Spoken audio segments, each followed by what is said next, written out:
Bonjour à vous. Bon, c'est Aurélie. Comme promis, je vais vous montrer donc la fabrication d'huile infusée, donc d'huile parfumée avec des plantes du jardin. J'ai eu un petit peu de retard parce que j'étais allée vous chercher quelques branches de chèvrefeuille. Voilà, ça sent tellement bon quand on passe à côté. Et puis aussi quelques boutons de rose, des roses anciennes du jardin. Moi, je vais présenter la fabrication, je vais présenter un petit peu pourquoi je fais ça, quel est l'intérêt au niveau théorique, au niveau pratique. Alors, au niveau des huiles infusées, enfin ce que j'appelle les huiles infusées, les macérats huileux, en fait, il y a plusieurs techniques pour récupérer les parfums des plantes. Donc, que ce soit des plantes sauvages comme le chèvrefeuille ou des plantes ou la violette, des plantes cultivées comme la rose. Qu'est-ce qu'il peut y avoir d'autre comme plantes qui sentent bon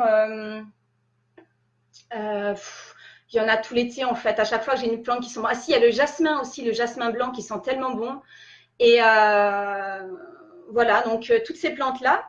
Alors, il y a plusieurs solutions. Il y a la solution d'utiliser des huiles ou des graisses, qui était la façon traditionnelle de faire, par exemple, chez les parfumeurs de grasse, où les plantes étaient imprégnées de graisse animale en général.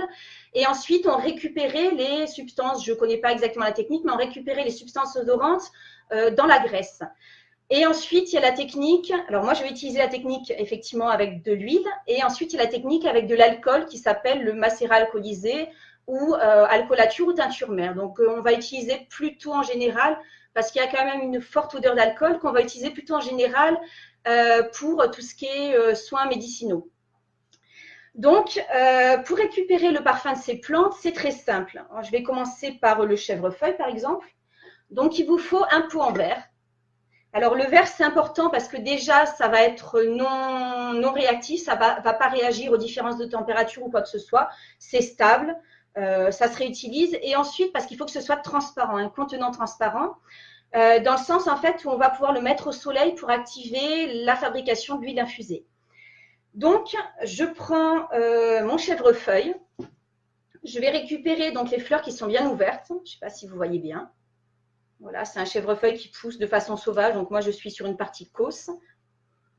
Ça sent divinement. Et donc, vous le mettez dans votre pot. Donc, ça peut être effectivement le jasmin, la rose. Les roses, c'est fabuleux. Si vous avez une rose qui sent très bon dans le jardin, vous pouvez y aller. Je ne sais pas ce qu'il y a dans d'autres pays comme plantes qui sentent bon, mais il y en a sûrement beaucoup. Donc, vous allez récupérer à chaque fois. Alors, si possible, celles qui sont les plus ouvertes. Bon, souvent, je prends tout. De toute façon, je les ai coupées, donc j'en ferai rien d'autre. Voilà. Donc, on tasse bien les plantes au fond du pot.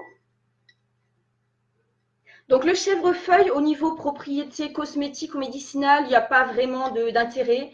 Je ne me suis pas vraiment renseignée, mais je n'ai pas entendu parler d'intérêt spécifique au niveau cosmétique. Donc, moi, ce qui m'intéresse, c'est l'odeur parce que je vais pouvoir en intégrer à mes crèmes ou à mes huiles de massage et ça va sentir très bon. Ensuite, vous prenez une huile. Alors, ça n'a pas d'étiquette, en fait, j'ai acheté sans étiquette, mais c'est alors de l'huile, alors une huile qui ne sente pas trop fort pour que vous puissiez récupérer toute l'odeur de la plante.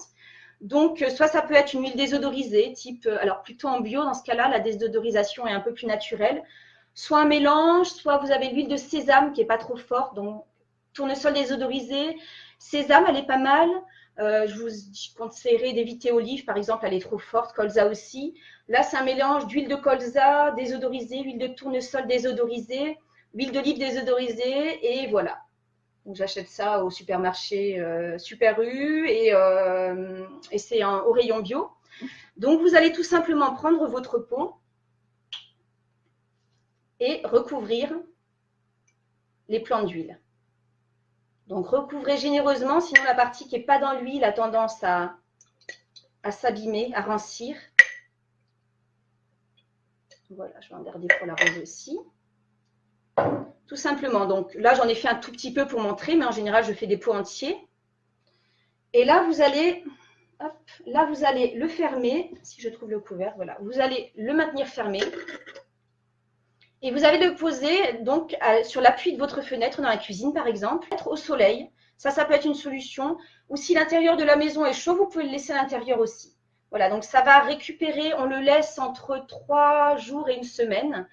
et ça va récupérer la plante. Alors, on peut le faire une seule fois. Vous allez récupérer quand même pas mal d'odeur. Laissez-le longtemps. N'hésitez pas également à remuer la préparation pour que ça voilà, soit comme ceci, soit avec une cuillère, pour que les plantes s'imprègnent bien de partout. Et elles vont rendre assez rapidement, donc pas pour l'instant, mais au bout de quelques jours, elles vont commencer à rendre le parfum de leur, voilà, le parfum qu'elles ont.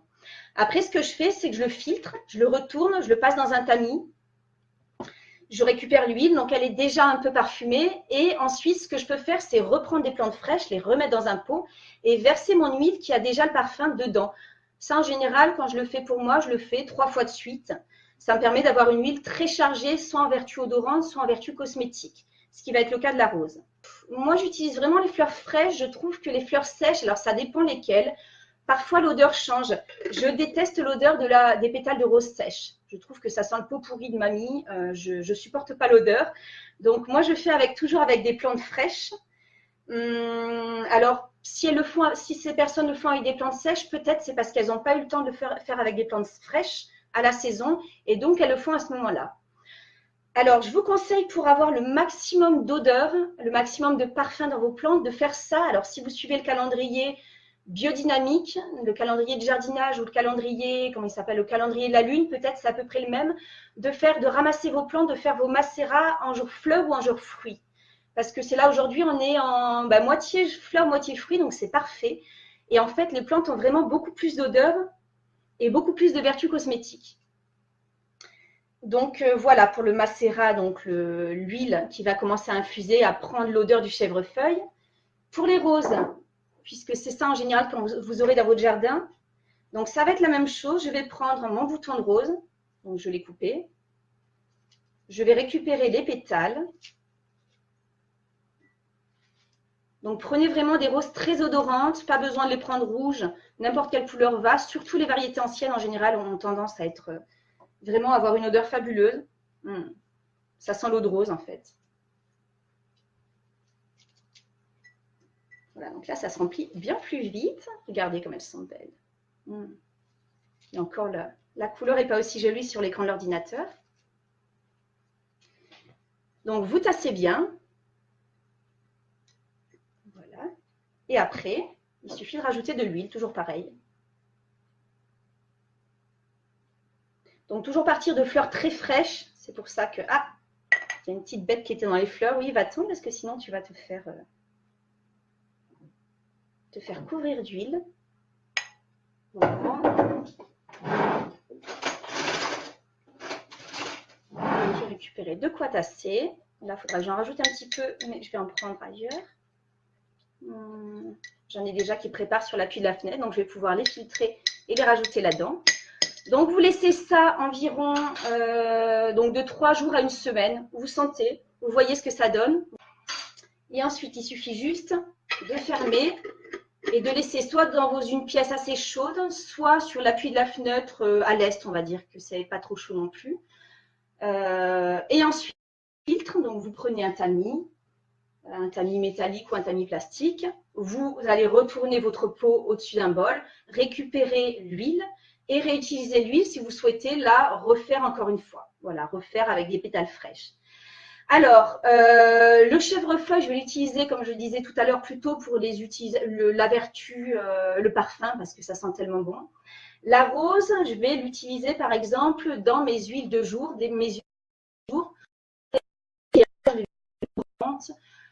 c'est assouplissant, c'est adoucissant, ça sert à plein de choses. Dans une huile de massage, c'est fabuleux aussi. Vous allez pouvoir l'utiliser éventuellement dans... Pourquoi pas le mettre dans une préparation culinaire aussi, un gâteau, quelque chose où vous souhaitez avoir une petite odeur de rose, une petite odeur de parfum. Donc, la durée du macérat dépend de la fleur. Pas vraiment. En fait, ça dépend plus. Ce que j'ai noté, c'est que quand je laissais trop longtemps, par exemple, mes pétales de rose, au bout d'un moment, si elles avaient tout donné, l'odeur s'en allait un peu. Donc, je me fie plutôt à ça. Tout ce qui est, c'est vrai que les grosses fleurs, par exemple, tout ce qui est fleurs de calendula ou qu'est-ce qu'il peut y avoir? Non, souvent pour le parfum, c'est des petites fleurs. Mais tout ce qui est fleurs de calendula ou des grosses fleurs comme ça, on va avoir tendance à le laisser, en général, on dit 21 jours. 21 jours à travailler. Mais voilà, là, laissez-le à peu près une semaine sur les plantes un peu. Ça reste des plantes fragiles, hein, c'est des plantes qui vont contenir pas mal d'eau, donc ils vont devenir vite fanées. Les laissez pas trop longtemps parce que sinon, après, pareil, les plantes ont tendance à. Comme elles sont assez fragiles, elles ont tendance à faner assez vite, à vous faire une coloration marron. Donc, ouais, une semaine, c'est suffisant. Après, je vous ferai des présentations d'autres macérats plutôt médicinaux. Et là, en général, ça va être 3 semaines, ça va être un autre fonctionnement. Mais là, laissez-le une semaine, c'est bien. Voilà. À part si vous souhaitez le faire plusieurs fois, dans ce cas-là, vous laissez 3 jours. Vous laissez dans ce cas-là au soleil. Voilà, que ça fasse un macérat solaire. Vous laissez 3 jours, vous filtrez l'huile, vous recommencez et avec des plantes fraîches jusqu'à la fin de la durée de la floraison, on va dire. Parce qu'au bout d'un moment, bon, le chèvrefeuille, la rose, ça s'arrête. Effectivement, je voulais montrer le macérat de pâquerette, mais j'ai été un peu dépassée par le temps. Donc, ça, c'est pas fait. Je le ferai l'année prochaine aux nouvelles pâquerettes. Oui, alors oui, la lavande. Effectivement, le millepertuis. Voilà, le millepertuis, ça, c'est quelque chose. Je referai un petit Facebook Live pour présenter plus en avant la plante, pour montrer un petit peu les spécificités.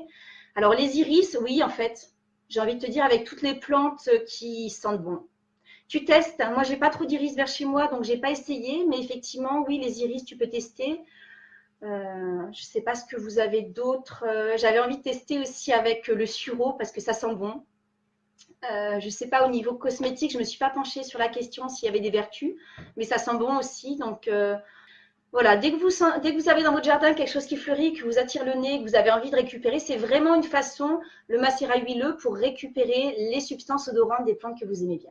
Mais voilà, dès que vous avez une plante qui vous plaît, ainsi tout ce qui est œillets aussi, les œillets de poète, ça sent divinement bon, donc à tester. Voilà, vous testez, vous me dites en fait, j'ai pas tout essayé, hein, il y en a que j'aime plus que d'autres. Le chèvrefeuille, c'est une première année que je le fais, donc voilà, vous faites comme moi, vous testez, vous voyez ce que ça donne. Si ça donne bien, si c'est pas plus intéressant que ça, donc vous voyez, à tester. Eh ben, je vous dis à très bientôt et puis n'hésitez pas à me dire si vous avez testé, ce que ça donne. Voilà, mettez-moi un petit message, soit à la suite de cette vidéo, soit directement sur la page des ateliers de la coccinelle.